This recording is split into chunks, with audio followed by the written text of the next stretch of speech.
So it's great to be here. It's great to be at UT. And what I'd like to spend the next, until Carl cuts me off, time talking about is really what he read in that introduction, which is a little bit about what the open access, open education movement is about, where it really had its genesis, where it's going, and to really talk about this from the context of a particular case study on something that I've been working on very closely for the last, in fact, exactly one decade.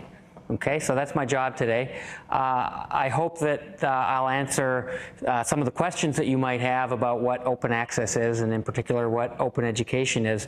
But I think you'll find through the course of the talk that there are many more open questions and unsolved puzzles about this movement and its future that hopefully we can have a really good discussion at the end and have some really good thoughts for how the movement might move forward in the future. Okay, so that's really what I think my job is today. And let me just also say that I'd like to keep it interactive. Is that okay, Carl? So if you have a question, don't wait until the end. Like, just feel free to stick your hand up and we can address issues right as they come up. Okay, is everybody okay with this?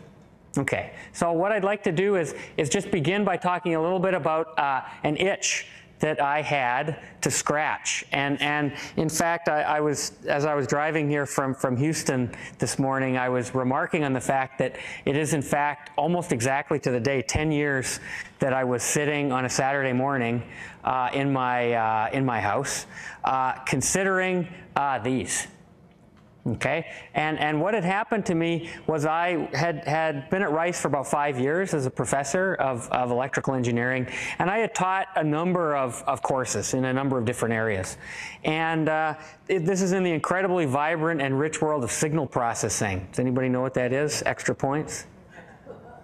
Okay, signal processing is what enables all of this stuff that goes on the TLTC. It's really the mathematics behind things like JPEG, MPEG, cell phones, MRI scanners, radars, right? It's an incredibly rich area that encompasses everything from mathematics, physics, but also technology. So it's very fast moving, it's very with it today, and it's also has incredibly rich background. So I had been teaching courses like this for a number of years, and I had become very frustrated.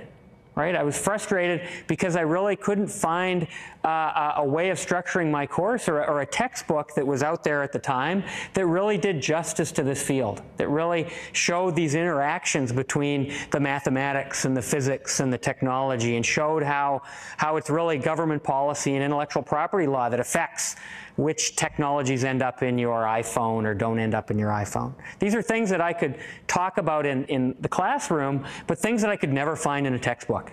And if I wanted to try and scale up my way of presenting this material outside of Rice and outside of my 35 students, the only way to do this back then was really to write a textbook. Okay, and I was just very, very lucky that instead of writing a book, and realizing that I would have written the 176th textbook on signal processing, I actually, instead of this, I went and talked to some of my mentors who had written a number of books, and realized very soon that there were some real problems with this system, and that if I were to spend 5, 8 years of my life writing the signal processing textbook from my perspective, I would in fact just be contributing to the problem instead of trying to solve the problem. So let's talk about the things that bothered me. Here's the things that bothered me. The inability in a linear textbook print type medium to try to connect together a range of different ideas. Okay, and this is not unique to engineering. This is really in every single academic field of endeavor. But in mine, I already alluded to this. It was trying to connect the math to the engineering all the way to the policy. But it's not just conceptual linking. It's also trying to connect what young children are trying to learn with the things community college students are learning, with the things that we want to learn in our lifelong learning. Okay, this is also things that we really disconnect when we put our material into a, for example, single textbook type formula. Okay, so this was bothering me. The second was I realized there was no way I could write a book like I wanted to by myself. I needed to have IP lawyers, I needed to have mathematicians, physicists. I really needed a community to work on this textbook, okay? And back then there was no Wikipedia, right? This was difficult, okay? So it was hard for me to think of building the large-scale collaboration I needed. And I also realized that really no matter the actual academic community of people who contribute knowledge to the world for people to study, at least back then, is extraordinarily small. In fact, leaving many, many potential contributors of knowledge shut out of the process of contributing to the world's knowledge base. And then I'm sure anyone here who's ever thought of writing a book or has done it knows the time scale upon which we think about and develop materials and actually have them come out is literally glacial. Right? 5 years is not very, very common. We have just think in terms of medical textbooks. Very often by the time the medical textbooks come out, the treatments that are in the book are actually been shown to be dangerous. It'll probably take a decade to get Pluto out as a planet from our nation's science textbooks. By then, astronomers probably will have decided that it really should be a planet, and we'll put it back in. Okay, very often in engineering, we write laboratory textbooks around certain microchips. By the time the book is out, the chip isn't even in the catalog, right? So this is a real problem, this glacial time scale. And then finally, really contributing to this is the fact that because it takes so long and so much effort to write a traditional print textbook, and because there is really no economy of scale, this is really what contributes to the very high cost and thus very limited access to educational materials today. And this is really, back then it was a little peeping, but in the last decade this has really reached a crescendo.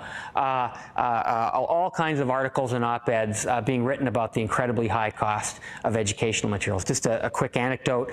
There are community college students in California every day who are dropping out of community college, not because they can't afford the tuition, but because they can't afford the textbooks for their classes. Okay, so this is a big problem.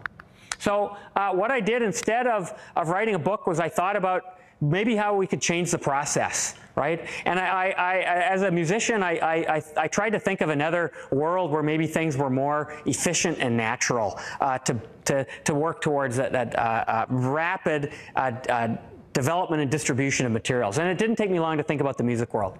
So we all know about the earth-flattening digital technologies of things like iPods. And I think that if you were to describe the music world, you would all agree with me that you would use words like vibrant, global, interactive community of people who are constantly working together to develop and create and remix new kinds of musical ideas.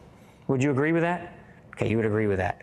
I think you would also agree that you would never use these terms to describe the world of textbooks and educational materials. You would probably use words like glacial, stodgy, conservative, non-interactive. Okay, and so what I was thinking about 10 years ago was ways that we could maybe try to bring this ethos from the musical world, and in particular, it's the idea that in this community endeavor of the music community, really anyone in the world is allowed to create, rip, mix, or burn their own musical ideas. And so I thought, is there a way that we could somehow come up with a system and a community where people could create, rip, mix, and burn their own educational ideas? And really this is what led to, in my particular case, the development of the Connexions system that I'll talk about today as a case study, and a number of other people at about the same time thinking about similar ideas and having similar itches that need to be scratched, coming up with other ideas for what's now being called open education projects. Okay, so is this clear to everybody? So this was my motivation, and I think people here who have, well, I think I'll come back to that. Come back to these questions in a second. So there's really two key ideas that enable Connexions in particular and open education in general. The first is the idea of liberation. What I mean by that is really twofold. The first is liberate in the standpoint of, if you want to hold up that book for a second, instead of thinking of the quantum of information as the 500-page tome, right? Let's take the materials in that book and really open them up, thinking to organize them maybe more on the chapter or the page or the section level. Okay? In a sense, take all the world's books and tear all of the pages out. Okay? Back 10 years ago, this would sound like chaos, but nowadays we know that we have incredibly powerful web-based database systems that can really easily organize these. And using tools like XML that I won't talk too much about, but tools like XML, it's really easy to think of these pages as being liberated, but also very easily reconnect them together, not into just one single text, but many different kinds of texts.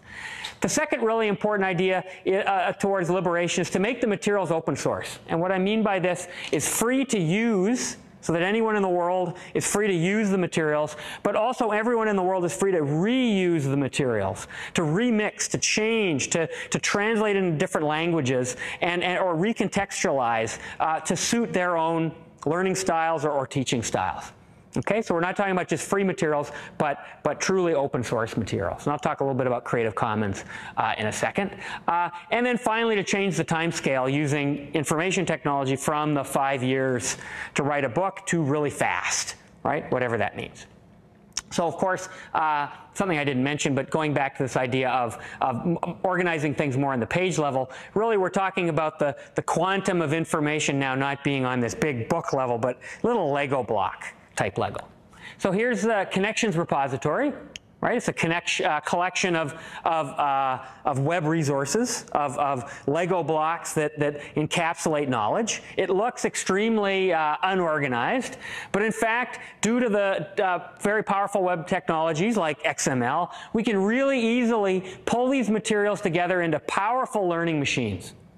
Because that's really what a textbook or a course is a learning machine. So there's a little bit of linear algebra over here, a little bit of calculus here, a little bit of linguistics over here connected together in this particular course. And of course, because we can very easily reconfigure these collections of Lego blocks, something I'll be talking about later, is it's really easy to imagine a world where we don't just hand every student the same learning machine at the beginning of class, but we can actually move towards a world where every kid, every student gets their own personalized learning experience.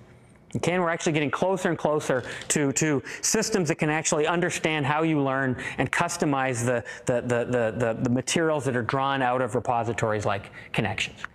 We can also try and get to reuse. I'm not sure if this happens very much with you. Happens to me all the time. How many millions of times have we written the same particular material on isosceles triangles? Right? It's been rewritten and written and rehashed hundreds of thousands of times in hundreds of thousands of books.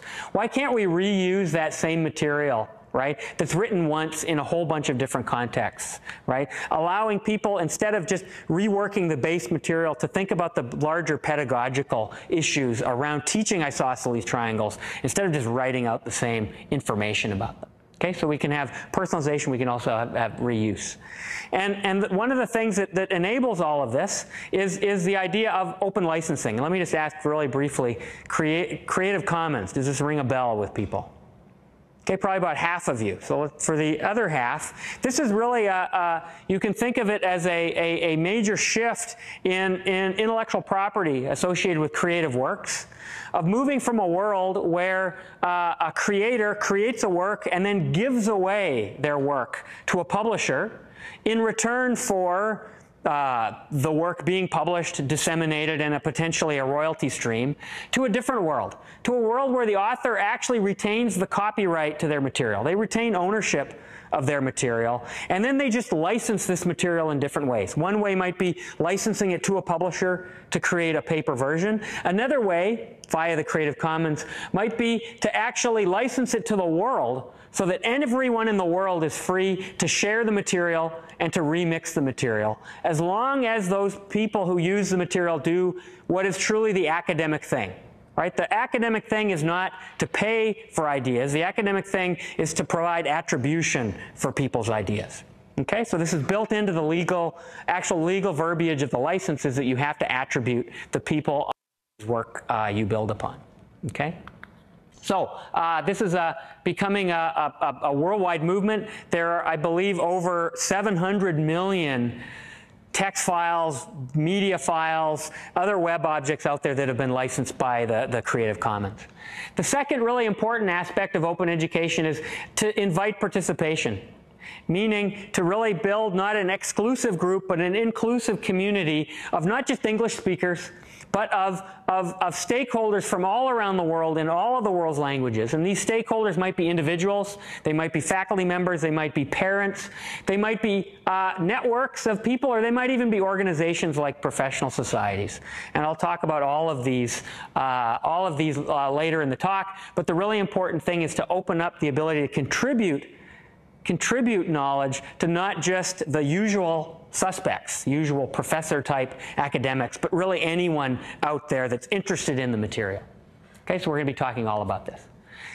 And finally, just to summarize then, about the idea of this concept of open education, is we're really trying to move from a world where textbooks are really developed in there's only one way to describe it, as a pipeline development process from authoring through to distribution, towards truly an ecosystem type development, where we have constant feedback, community-based feedback at every step of the way, from the conceptualizing of the material to the actual authoring to the actual distribution and publishing. And actually moving towards a world, and this is something we talked about earlier, where actual student learning outcomes, right, actually influence the material, which is something that you would be very surprised to learn does not happen with traditional textbook type models.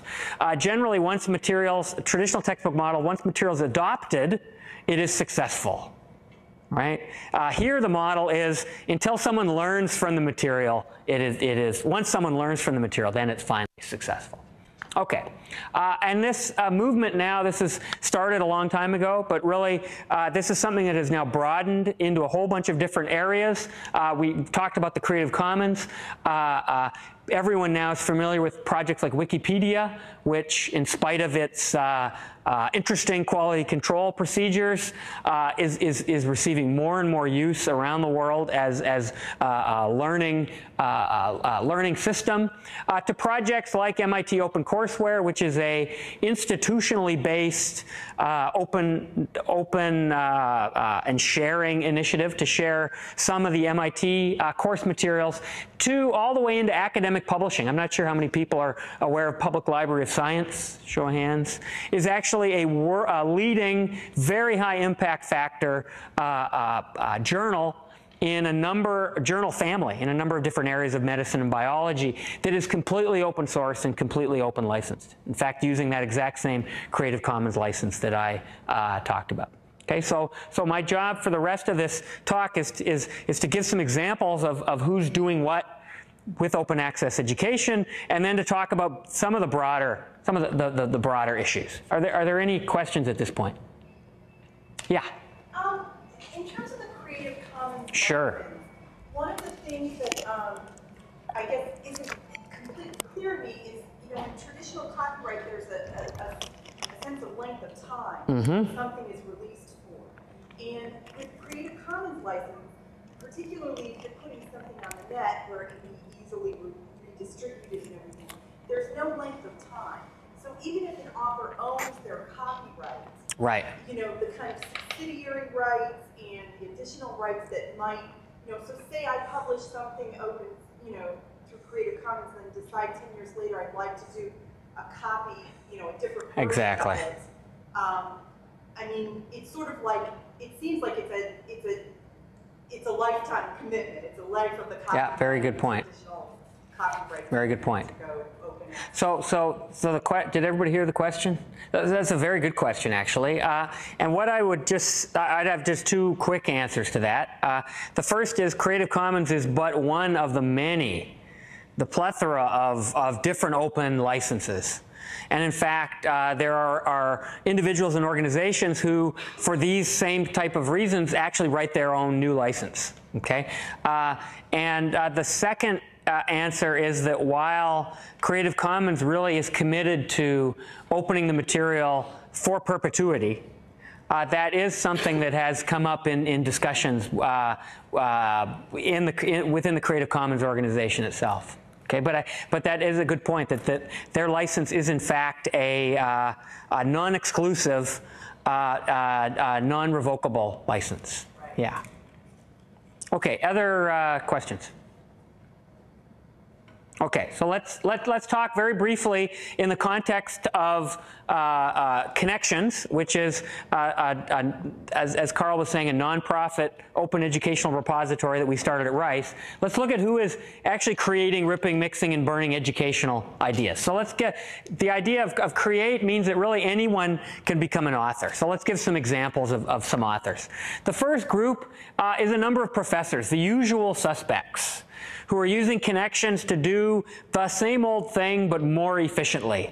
Okay, so roughly about the same time, a few years after I was thinking about starting Connexions, a bunch of my friends, actually, at all of these different institutions around the world, were having similar doubts about writing their own textbook in the area of signal processing. And they didn't want to write the 176th, 7th, 8th, 9th textbook. And so what we actually did was to band together into a loose collection of faculty members who, instead of each of us writing an individual textbook, are in fact pooling our materials together into what we call a super textbook, which will probably be the equivalent of about 1,000 or 2,000 pages of material. But 2,000 pages of material that can then be drawn from and customized so that we can build a specific book for Stanford, for Illinois, for Michigan, for Wisconsin and Rice, et cetera. Okay, realizing that for each of these books, about 90% of the material is common across all of these campuses. So why reinvent it separately? Why not work on it together and just be able to create a much more up-to-date and freewheeling and high-quality repository. This is something that's now sponsored by the National Science Foundation, and also, I will talk more in detail later, the IEEE, which is the Institute of Electrical and Electronic Engineers, which is actually the world's largest professional society, has actually come on board to do a quality control and quality review vetting of these materials. Okay, so I'll have more to talk about quality control at the very end. Okay, but this is the same old people doing things more efficiently. I'm much more interested in Kitty Schmidt-Jones. So Kitty Schmidt-Jones happens to be, very long story short, happens to be the wife of one of the people in the Super Textbook Project. And he comes home one night and says, wow, we're going to do this Connexions textbook for engineering. And she says, oh, come on. I mean, you think engineering's where you should do this? Children's music is where you should really do this. Because the interactivity of the web, because of the dearth of high quality materials, and also because of the fact that the first thing that's cut when a school district cuts their budget is the music program. And teachers have to basically fend for themselves and go out and pay for the materials themselves. So she says, I'm going to put, you know, I'm a private music teacher. I have 25 students. I'd like to scale up to the number of students that I can reach. So how about I put my material into Connexions? Okay, so she started doing this a little over 4 years ago, and it's incredibly high quality material. And just to give you a sense, her materials to date have been used about 9 million times. Okay, she's becoming a Harry Potter of the music theory world. And not only is there material used all around the US, it's used all around the world. It's even in the official curriculum in Mongolia. Okay, we've met a number of professors there who are using it there, even at one of their universities. So really, this is the idea of just a concerned individual who I would call a shutout from the regular academic community, who's creating incredibly rich, vibrant material that's now actually being built on by academics all around the world. So she's shutout number one. Shutout number two is Sunil Singh. He's a parent. He's a petrochemical engineer in Delhi, India. And he was tutoring his kids' physics, high school physics, and because he realized the textbook was like wrong, okay, a lot of the time. So he started making his own notes and helping his kids learn physics. They told their friends, kids started coming over evenings to learn physics. He started developing materials to hand out, and he decided to put these into Connexions. So now his material is actually, has actually been used millions of times. And in fact, this concerned parent from India's material is now starting to be used in a large number of K-12 institutions across the United States.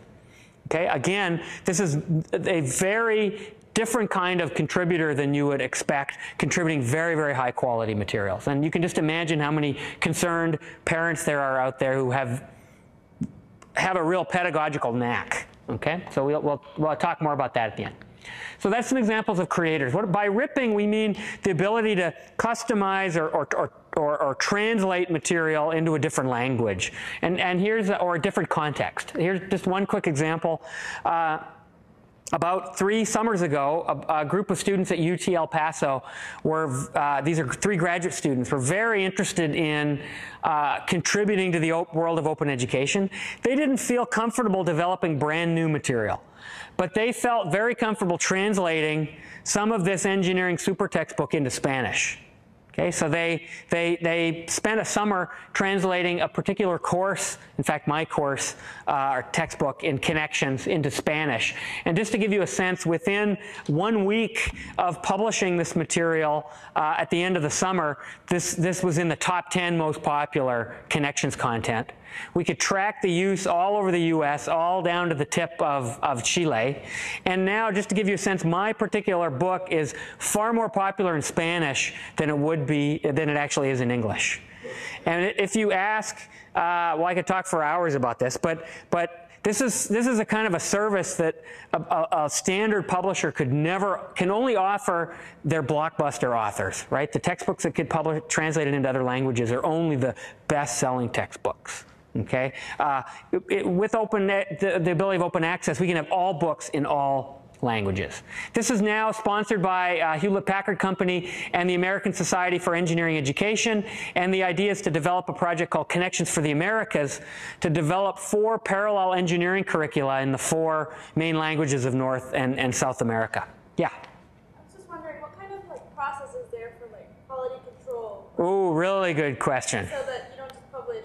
Really good question. So I'm actually going to talk about quality. Can I defer to the very end?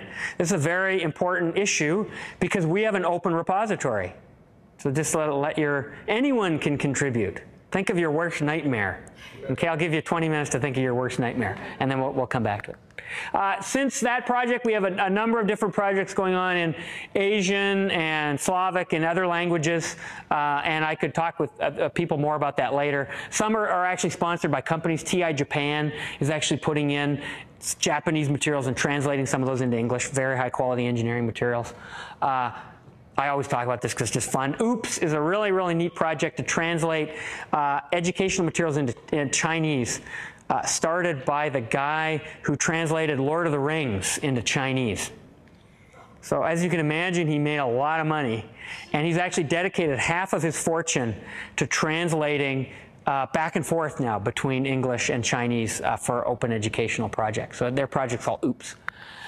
So that was create and rip. So the idea of mix is the ability to really, just like an educational DJ, mix together these Lego blocks or these little educational nuggets together into your own customized course. And I'll give you an example of Mindo. Mindo is a professor at University of Illinois, and he had to teach a short course on signal processing.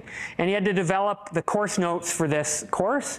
He expected it would probably take him about 3 months to develop these materials. Okay, so viral marketing. His next door neighbor, his office neighbor, is Kitty Jones' husband.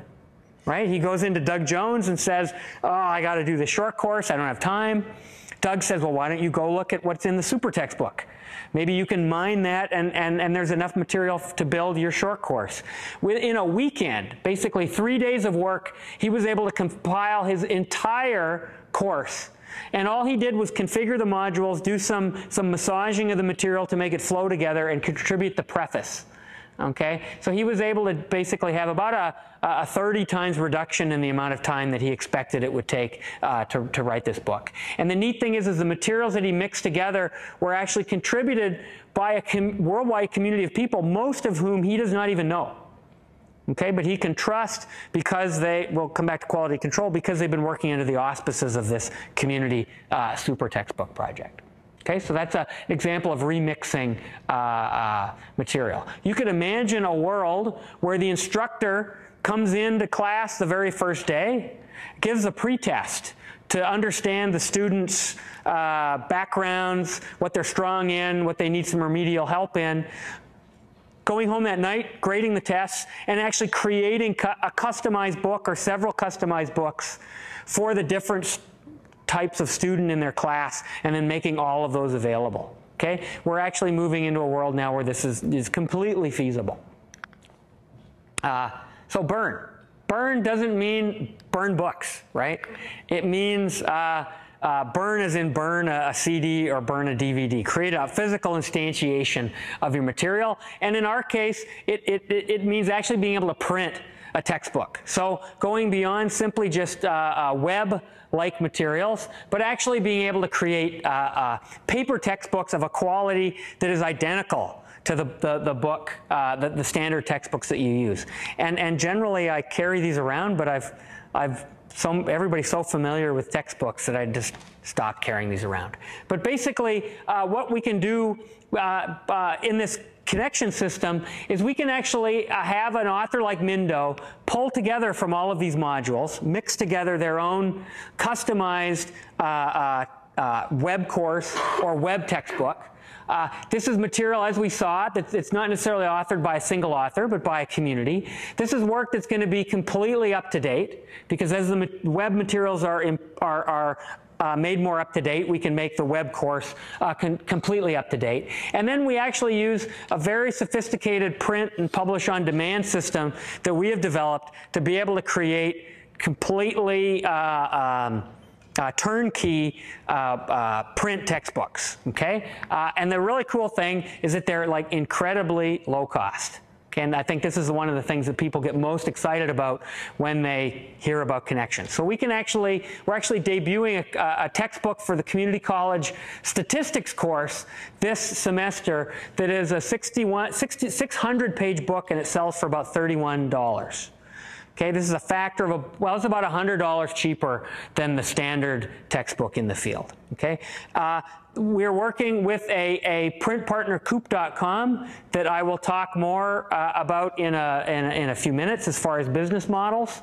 But I think what we're really going to be seeing is really the emergence of some very, very powerful print-on-demand models to take off a lot of the pressure of high textbook costs. Okay, really you can think of this combining the idea of a web repository of materials with the ability to print on demand, really as moving towards what we call a Craigslistization or a disintermediation of the publishing industry. Okay, I'll have a lot more to talk about this later. But really, how many people know about the long tail? Very useful thing to know about. Okay, let's just talk about it briefly. If you were to take all the books that are available for purchase, and you sorted them by which ones make the most money to which ones make the least amount of money. Okay, what you'll find is at this end you have Harry Potter, right, etc. And at this end you have books on hypergeometric partial differential equations, right? Books that sell 1 or 2 or 5 copies a year. These are the books that are incredibly costly for a publisher to keep in stock. Okay, because they basically have to have large print runs, and then they sit in a warehouse basically collecting dust for years until people are, they are able to sell out of a print run of books. And that's one of the main reasons why, one of the large parts of why textbooks cost so much money. So a really important part of print on demand is if we can move to a warehouseless publishing operation, we can actually lower the cost of the material so that the materials at this end of the curve actually cost the same as those materials at this end of the curve. Okay, so we can really get all of the advantages of the economies of scale of large print runs, really with very, very small print runs. And I will talk more about that because it's pretty exciting from a business model perspective later. So just to summarize with Connexions, where we've come in the last decade, we have about 380, almost 400 web textbooks that are completely open source and completely free. These comprise about 7,000 of these little Lego blocks that are reconfigurable objects. And we have on an average month now, we're just passing about 1 million unique users and growing at about 10% per month from basically every country that's connected to the internet. Okay, so any questions at this point before we go with talk about where this is really headed? Any questions? Okay, so let's talk about sort of where the road of open publishing is really starting to intersect the world of traditional textbook publishing. Okay, so where's educational publishing going? Okay, the first thing we're going to be seeing, and we are seeing, is increasing openness.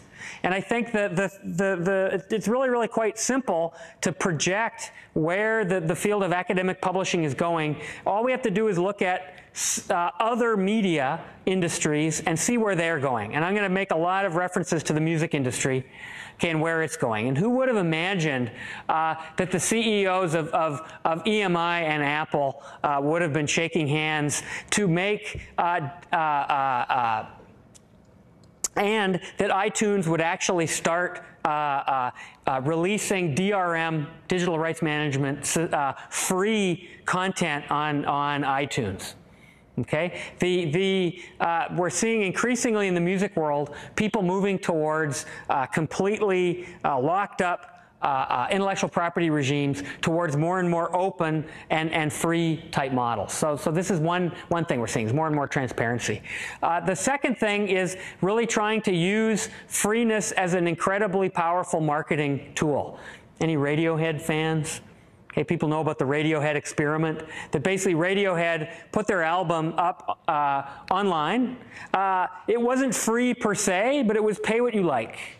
Okay, so that you could get it for free, or you could provide a donation of any amount that you want. Just to give you a sense, Radiohead made more money from that single record than they had made on all their electronic downloads on all their other albums put together. Okay, and they made that in about three months or so. Okay, so you might think that that's crazy. When their actual album came out, what did it do? It debuted at #1 on the Billboard charts. So it's an incredibly powerful move to not only reach out to their community of people who love their music, but also to be able to give a tremendous debut to their album for when the actual CD came out. The other thing we're seeing is that people are starting to move to different types of business models in the music world. I don't know if people follow this. This is actually about a year old. But Madonna and an increasing number of artists no longer have a record company. Did people know that? Okay, when it was time for Madonna to sign a new record contract, she didn't. She instead signed a contract with her touring company. Okay, why did she do this? She did this because Madonna really doesn't make very much money from her records. Okay, in fact, musicians in general don't make very much money from their records. Musicians make money from touring, from ticket sales, from T-shirts. Okay, so I'd like you if you think in terms of most academics, do most academics make their money from writing textbooks and from their royalty stream? Okay. Very often people will say, should I be opening up my textbook, right? Why would I do this? Because I'm thinking I'm going to make millions of dollars from my French grammar textbook. Am I going to do this? Right? Am I going to do this? I might do this, right? There's Bruce Springsteen, there's Madonna, right? They're the classic physics, chemistry, economics textbooks where the authors really truly do make hundreds of thousands of dollars per year in royalty. But they're truly the Madonnas and Bruce Springsteens of the world, whereas the standard academic is really much more like the name your favorite band of the world, right? Where you really are doing it more for the love rather than for the royalty stream. Okay, this was very, very nicely summarized in a very interesting article that I recommend everybody read by Chris Anderson, who actually wrote the book on the long tail, saying that really there are large numbers of industries where the cost of the product is actually going to go down to zero, and why that actually makes sense. Okay, the classic example being razor blades, right? And basically giving away the razor for free because Gillette makes all their money on what? Selling the blades. Same with printer cartridges. Why does HP sell their printers so cheap? because they're going to make money on the printer cartridges. Okay, so there's some very interesting ideas, and really, when you look at the number of business models that are posed in this book for a number of different industries, each one of them actually applies to a different segment of the educational publishing world. So the one that I will highlight is the ability to build around free open access materials, very much like companies like Red Hat build around the Linux open source software system. How many people there know about Linux or Red Hat? Okay, so if you just ask the question, how many people, okay, so Red Hat is a company that bundles up Linux software and sells it. How much does it actually cost to get Linux? It's completely free, $0. Okay? But when you ask how many people out there or organizations out there actually use the free version of Linux that they've downloaded from the web? In particular, if you talk to institutional users, people like Rice University, UT, very often what you will find is that these organizations are actually paying for this free software. Why are they doing this? Because Red Hat has made a business of building all kinds of value around this open software. Okay? There's a 1-800 number to call when it doesn't install correctly. It's all on a nice DVD that you can just put in instead of taking 6 hours to download all of the files. There's someone to blame when it doesn't work. Right? Increasingly, what we're going to be seeing are, I believe, publishers that are starting to emerge that are going to be adopting this kind of approach, where they will be actually just selling services, things like question and answer databases, things like assessment engines, around completely free and open educational materials. And you might even view the openness of the materials like a loss leader to get you into the purchasing these other systems. Some of the emergence of other companies that are going to be doing print on demand. This is a very much a Red Hat-like model. And in fact, Lulu was actually started by Bob Young, who's the founder of Red Hat. Okay? No surprise. So Lulu is a publish-on-demand company that will take material from anyone and actually produce print books. They'll push them out onto Amazon for you, and they'll provide you a web page where people can go and purchase your materials, and then they share revenue with you. Coop is actually the Connexions print partner. They are the people behind Yahoo Print, Google Print, Flickr, and a number of other very large institutional customers. The reason they're able to push the printing so cheap is that they run a very interesting reverse auction model. And maybe I'll just talk about this for a second because it's kind of very intriguing. So when you push the buy this book button in Connexions, our print system takes the XML files and it generates a seamless PDF for the entire book. That PDF then is transmitted to Coop, and it actually goes up on an internal web server that is broadcast to a whole host of different printing houses in the United States that Coop has a contract with. These are the same people that print books for Pearson, for Addison Wesley, for all these other large companies. Those companies then bid for the right to print this book. Okay, lowest price wins.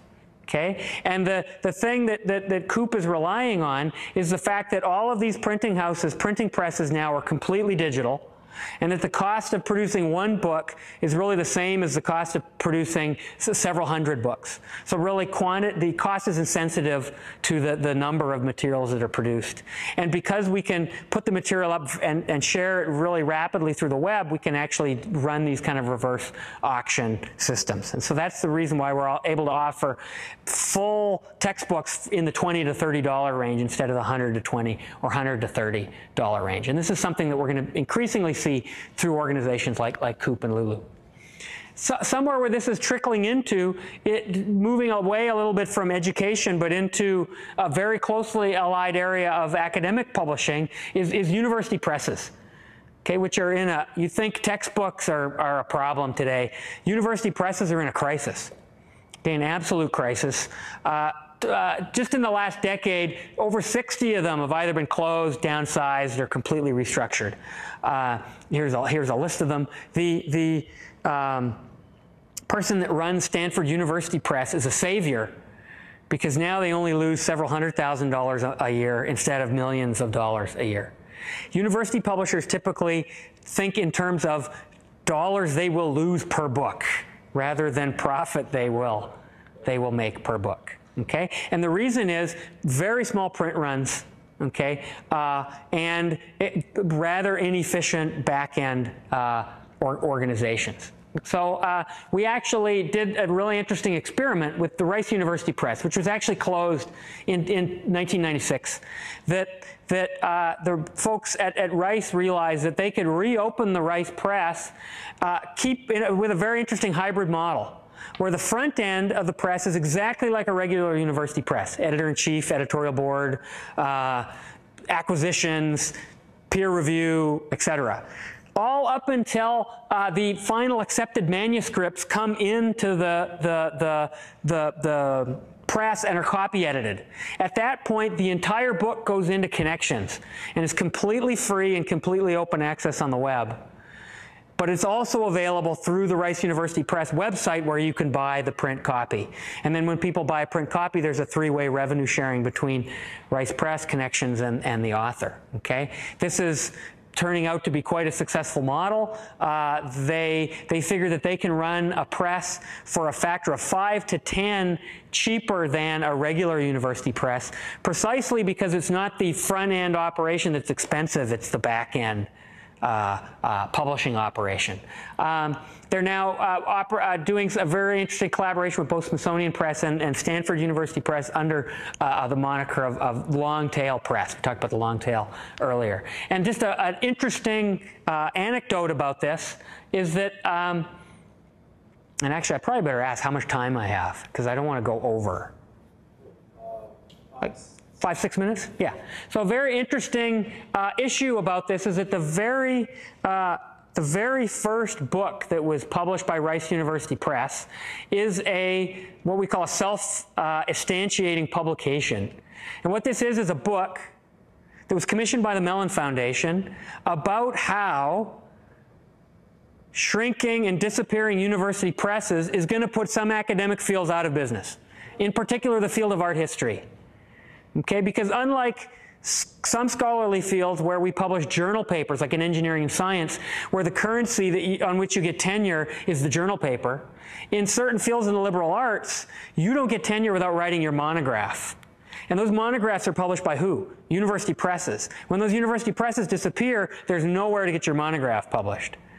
And so what this actual first book that's published by Rice Press is about is precisely about this problem. And it was to be published by a major university press. When the authors got a letter in the mail saying, "We're sorry, but we cannot afford to publish your book, and we hope to publish it in about 2 years." Okay, because we can't afford to publish your book, meaning we can't afford to lose money on this particular book.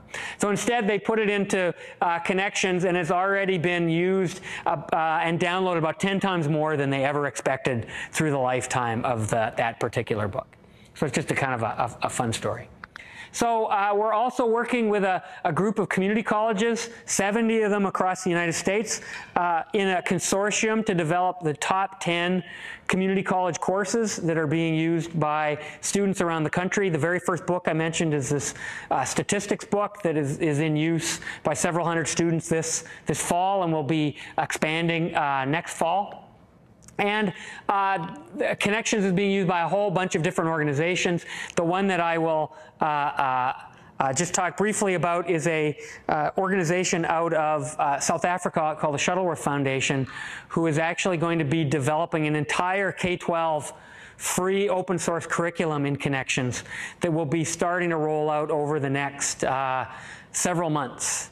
And this is material that is extremely high quality. Basically, Shuttle Foundation acquired a South African publisher of very high quality K-12 material.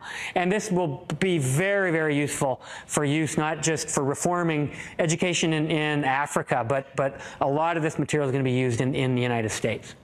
And I think there's not enough time to talk about all these other companies.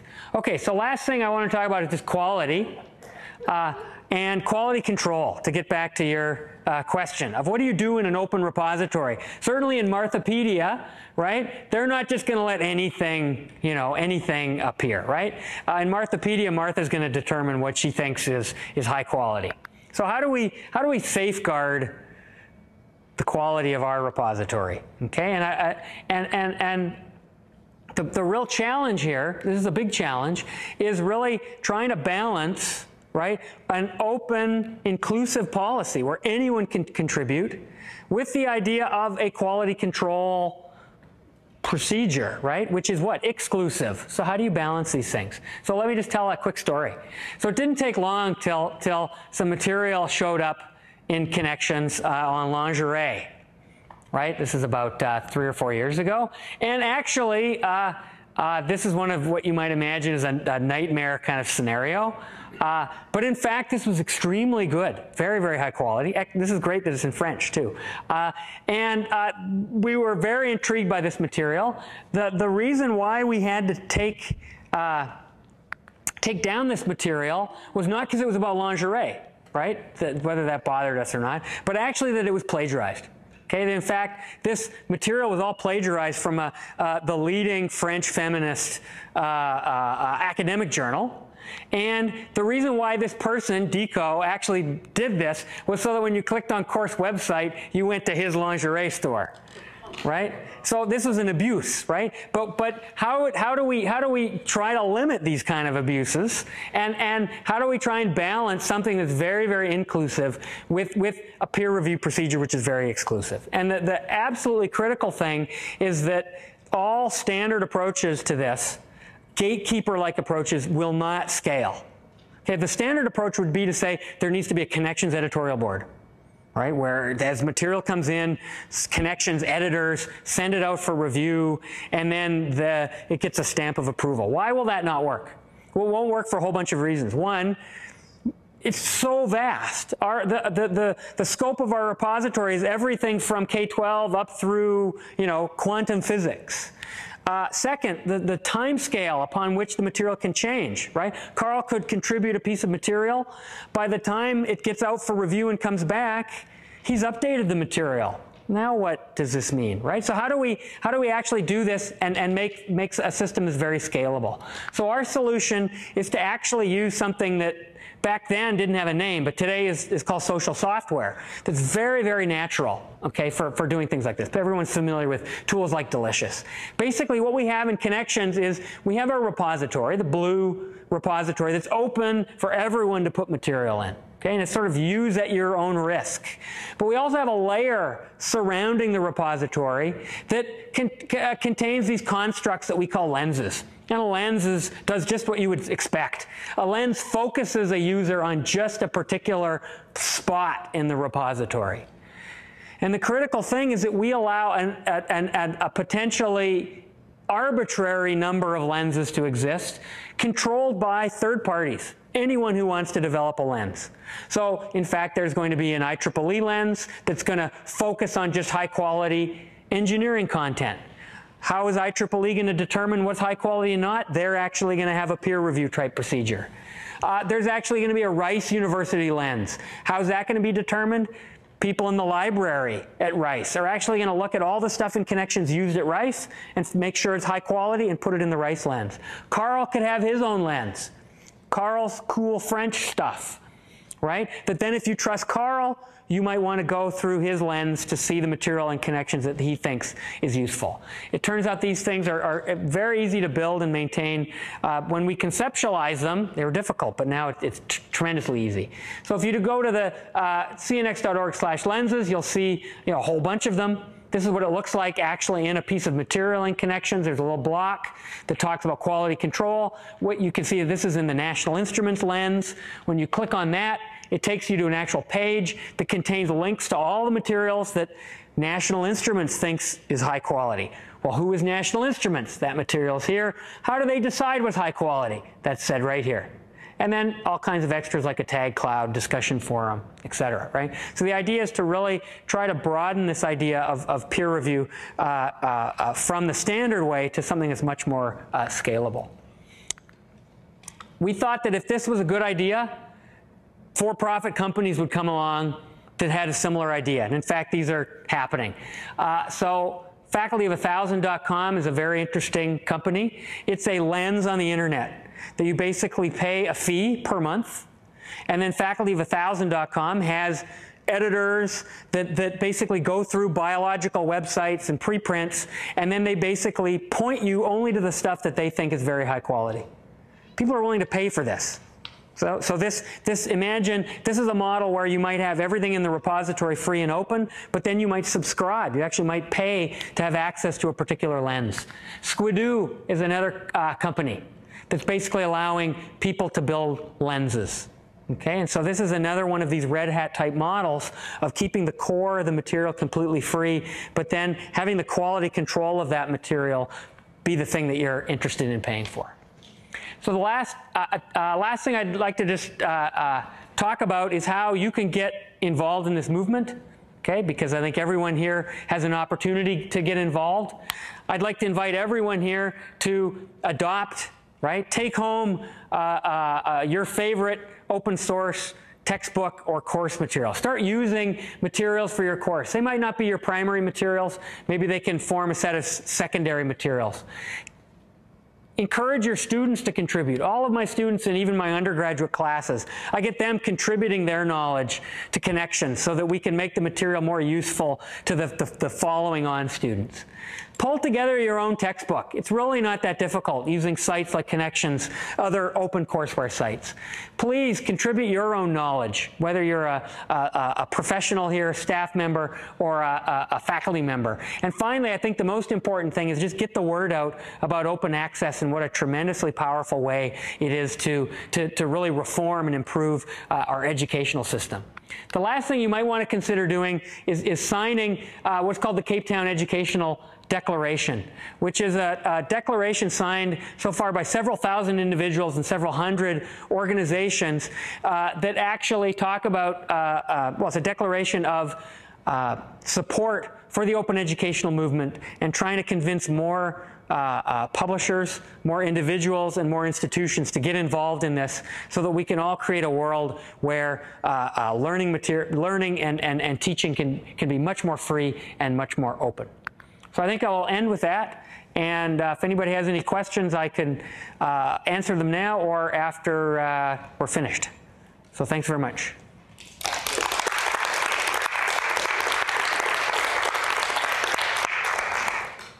Yeah. Your thoughts about much bigger area is around kind of the tools and infrastructure for this stuff. I've not been involved in the open Sure. stuff around open access, but not so much the open courseware. Sure. But what are your thoughts about, one thing I'm particularly interested in is this idea of a low barrier to entry, not just for people putting stuff in, but a low barrier to entry for institutions or groups that want to start up such a project.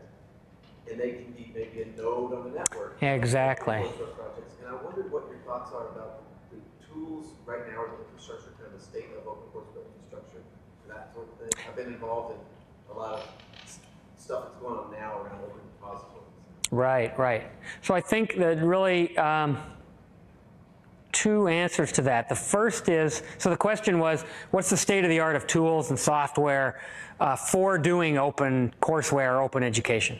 So there's really two answers to that. First is that the tool sets for building open courseware, open educational repositories are advancing rapidly. And there are a number of special purpose tool sets that have been developed for individuals, for institutions, and for publishers to be able to very easily have a turnkey solution. So one of them is the tool set that Connexions is built upon. That's called Raptos. And we actually, that's the tool set that Connexions runs, but you could download that and run that locally within your own organization. There are a number of companies that are actually using that internally to run their own knowledge management systems.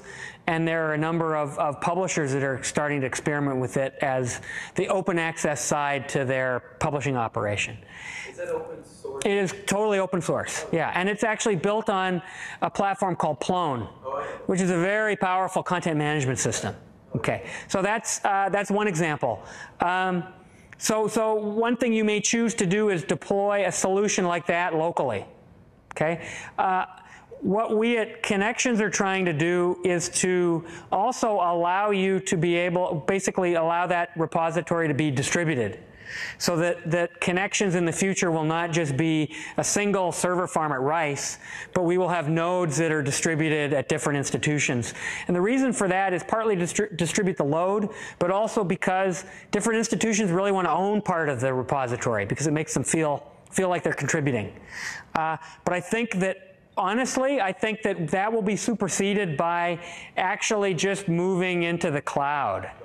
So we're actually very seriously planning and architecting just moving our entire system up into a shared space, for example, Amazon or Google, to be able to do everything from there. And then what we're going to enable is, rather than having to run the infrastructure locally, you will just be able to run a, because everything's XML based, it's probably too much detail, because everything's XML based, you'll be able to just rebrand the site Rice or UT just by flipping a few buttons, rather than having to run it locally. And in terms of cloud, yeah. Are Amazon and Google the two main ones that you're looking at? Oh, there's a whole bunch. There's a whole bunch. But we'd be interested in discussing with you if you know about, other good possibilities. We've also been, but we are working honestly pretty hard on federating Connexions repositories. But just my personal feeling is that this other solution is going to get there first, I think. Yeah. I'm wondering about the kind of intersection of kind of the political economy and the organizational dynamics of this. In other words, what is the model to perpetuate this in terms of faculty incentives? Sure. Things like this. Sure. So, okay. So tenure, right? Okay. So let's go through this. I would argue that okay, what I'm going to argue is that, first of all, well, the primary thing I'm going to argue is that I think that this concept can really support all of the academic endeavors that go on now through for-profit publishers with regards to promotion, tenure, and advancement of knowledge. Okay, so let me go through that. First of all, it's only a small step to realize that if you have a book that's published by a university press, and if the currency of academic discourse in your field is the monograph, if that monograph is published by a major university press, and it goes, the main thing is that it has the stamp of approval of that editorial board, right? That it's been carefully considered and approved. It actually doesn't matter whether the material then is locked up under some kind of standard copyright and only available for purchase in print form, or whether it's offered open access. Right? And so I would argue that this sort of hybrid university press model is actually going to take off relatively rapidly. Okay? The reason is it offers all the benefits for the peer review tenure type process, with the added benefit that open materials get used and referenced far more. There have been all kinds of studies that if your material is available for free to view online, you receive several times more citations than material that's not available. Okay, and so I think that the economics of university press publishing, combined with the ability to get even more use of your material via open access, is really going to drive a lot of monograph type publishing that direction. The second is, I think we're just going to plain see that a lot of the standard for-profit publishers are going to get out of this business. They are not going to be publishing books the way that they've always been publishing books. They're thinking about this very seriously. And so even if the academic community of professors thinks that things will continue the way they have been for hundreds of years, in fact, the actual publishing framework underneath them is going to change. No question. Finally, I think that the fact that professional societies are becoming very, very interested in open access materials provides another really interesting avenue for promotion and tenure. Now, let me back up for a second.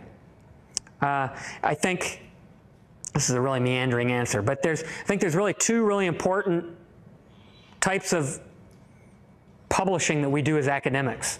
The first is, let's call it new thought, new scholarly thought. This is the kind of thing you would write a monograph or a journal paper on. Okay? This is not the kind of things that people would necessarily put into Connections. The kind of things people would put into Connections are educational materials. At least in the sciences and engineering, you do not get tenure for writing a textbook. You get tenure for contributing just to this other part, this new knowledge part. And so in effect, what you'll actually see is you'll actually see faculty at the pre-tenure level getting counseled never to write a textbook. It's a bad idea. And so what we've been seeing in this direction, though, is the fact that now we've changed the amount of material that you need to contribute to play in this educational world, right? 10 years ago, you had to spend 5 years and write a textbook to ever be a textbook author. But now if you can just write one really good section on how to invert a matrix, right? Contribute that to an educational repository like Connexions and have it be used millions of times, that's something that an untenured faculty member can absolutely get involved in. So we're seeing increasingly department chairs and deans getting really excited about the fact that young untenured faculty can, for very small investment of their time, actually get involved in contributing materials to educational projects. Is that excitement translating the tenure credit? Well, so what we're seeing is, you get excited about a lot of things. yeah. So what we're seeing is people like organizations like the IEEE, who traditionally have been outside of the educational world and only worked in the new knowledge world, scholarly publishing world, they are just very hungry to start peer reviewing and reviewing educational materials. They're very interested in starting to blur the line of contribution from purely new knowledge to pedagogical contribution. And so organizations like the IEEE are very interested in making things like educational material actually count towards tenure. Okay, it'll never be the largest contribution, but I think this can definitely bring it up to a much larger proportion, perhaps. Does that make sense? Yeah, kind of meandered, I'm not but persuaded, but it makes sense. Yeah. I mean, yeah, I think you're right. I mean, that's the direction it needs to go to solve part of the problem. The other problem is resource allocation. Absolutely. And you guys were successful in attracting outside money for a lot of this, right? Yes, yeah. Other questions? Yeah. I have two questions. One is, if faculty member want to use this, Yes. then they want to make sure the quality is good. So is there any mechanism where somebody can submit their book review? Oh, like Please organize the book. Yeah, so you mean like a separate review of the material, or so absolutely. So when we talked about these lenses here, where are we? These lenses, basically, when you actually go to the actual material in the lens, okay, there's actually behind here, it appears over here now, you actually have the actual text of the reviews. And so you could imagine a lens being built that is basically of a book review or a open review type style that basically collects together materials that even you could think of just an individual thinks is high quality, and then has a review of those, an actual written review of those materials that could then be built upon by other people. Yeah, absolutely. This is very interesting because perhaps next semester we may be involved in the evaluation of the online textbook. Oh, yeah. Which is kind of similar model. Yes. Students can view this online, or view the textbook material online, but they can print it for lesser money. Exactly. Oh, yeah, and I should mention that, well, everybody here knows UT is actually conducting a major experiment in My question is, do you have any thought about student behaviors? Like choose to print out the Good point. So student behavior as far as how they use the material. So I would say that what we're seeing is in quite a few classes, we're finding that when there is a complete, when the entire textbook is available, we're finding, for example, in the statistics textbook, we're finding that 70% of the students who are registered in the class are actually purchasing the paper version of the book. Okay, and only 30% are only going to just the web version. But in my particular class, I think it's a much smaller proportion. Only about 15% are actually purchasing the book. And I think one of the main differences is that in my particular textbook, there's a large number of interactive multimedia elements that you actually don't have when you actually print the book out, whereas the statistics textbook is a traditional, traditional paper textbook. Yeah. Just to follow up on that, sure. Is really, I think part of the problem is actually the end hardware to look at this stuff. Because yeah. Reading, very complex text-heavy things on a traditional computer. Absolutely. Is really. Absolutely. And so the e-readers, I think, as they mature and the e-ink technology matures, having that kind of thing. And absolutely. Do you know if there's any push for sort of an equivalent of like a one laptop per child sort of device, a very inexpensive e-reader that would cost a student, a couple $100. I know they're like $300-400. Sure. But because to me, when I saw YouTube was doing this, I'm like, well, that's great, but man, I sure don't want to read a 100-page text exactly. on a PDF on a on a laptop or a desktop computer. I want to have something that's that's here right in front of me like a book is. But I think these readers, it's an immature technology, and it's going to take a number of years. And I think until that technology matures, and everyone has a device, and it's as easy to read as print, I think print will remain very, very important. And that's why we remain committed to providing a print version of all of our materials. Even if you think in terms of developing world, for example, print is extremely important in the developing world because internet access is so scarce. Yeah? So earlier you mentioned pedagogy a few times. Yes. And focused on that, but at the same time you didn't conflate what was in Connexions with something that would kind of teach on its own. Right. So my question is, and it relates to what we were just talking about, to what extent does the possibility of publication constrain a sort of spectrum of materials that might be used in or put into or created? So are these people creating material thinking about the print world as they're creating these tools, and then doesn't that in some ways constrain the pedagogical options they have, especially in some applications areas? Okay, so this is a deep question actually. So and everybody heard the question? It was so deep I couldn't repeat it probably. There is no question that the linearity of the print medium is at odds with the nonlinearity, interconnectedness of a web type resource. And so when I say that Connexions is trying to support both web-like interconnectivity and also print on demand, I'm really talking out of both sides of my mouth, right? And so the answer is really that there are different people using Connexions in different ways.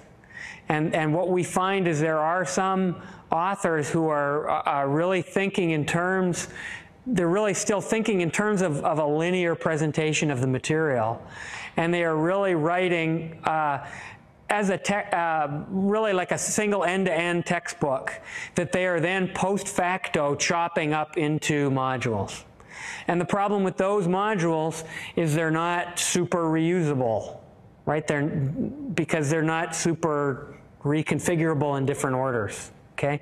On the other hand, we have people who are Wikipedia-like, much more just developing an interconnected web of of material to support a particular course. And those are fantastic for, they're much more self-contained, and they're very nice for surfing around on to learn about different topics, but they don't lend themselves as much to stringing together in a linear type presentation. Does that make sense? So what we're actually trying to do is build into our software a system where we can actually have people write these self-contained modules, but then by what we call segues, be able to string those together into nice, easily readable linear textbooks. But I think it's a very interesting and difficult problem of how to support both print and web. And we really have people doing both. Can I follow up on that? Yeah. Did he answer the question? Or? I think that was part of it. The other part was that there's a whole you have a problem, an educational problem or challenge, right? And then you're asking, by what constellation of tools might we best help the learner to acquire these skills or this knowledge? Then one of the things I've been thinking about is, in what way does these Lego pieces seem to, whether they're self-contained or they're made to string together later, are pieces of text and possibly image. Or including multimedia elements, applets, visualizations, metadata, and other, yeah. But I guess what I was thinking about following your question was, I visited Connexions, and when I discovered, I got very excited, and I looked at the French materials. Sure. And I found pretty much what you're describing, the Wikipedia-like text, but written in French. Right. And I thought, well, how can I assemble this to make any kind of useful content for my classroom? Because what was missing to me was a pedagogy. Exactly. So there's content, but there's no pedagogy. Exactly. And some of the content I could figure out how to use. And a lot of it I have no idea, because it's like, you can't teach an encyclopedia. Exactly. So there still seems to me to be a missing piece, which is... Well, there's a missing, okay, so there is a missing piece, which is, but I would argue there's two ways to, there's a simple solution and there's the elegant solution. The elegant solution would be to actually truly have some kind of systematic machine-like encoding through the XML that would actually aid you in encoding the pedagogy of why the material is strung together in a certain way. How we're dealing with this right now is that because the materials are open source, if you were to find the materials that you, the actual web materials that you found to be almost in the right form for you to use, the fact that they're open source means you were able to fork a new copy of them and edit them into the right form. So the point is that if these were not editable materials, you'd be sort of stuck.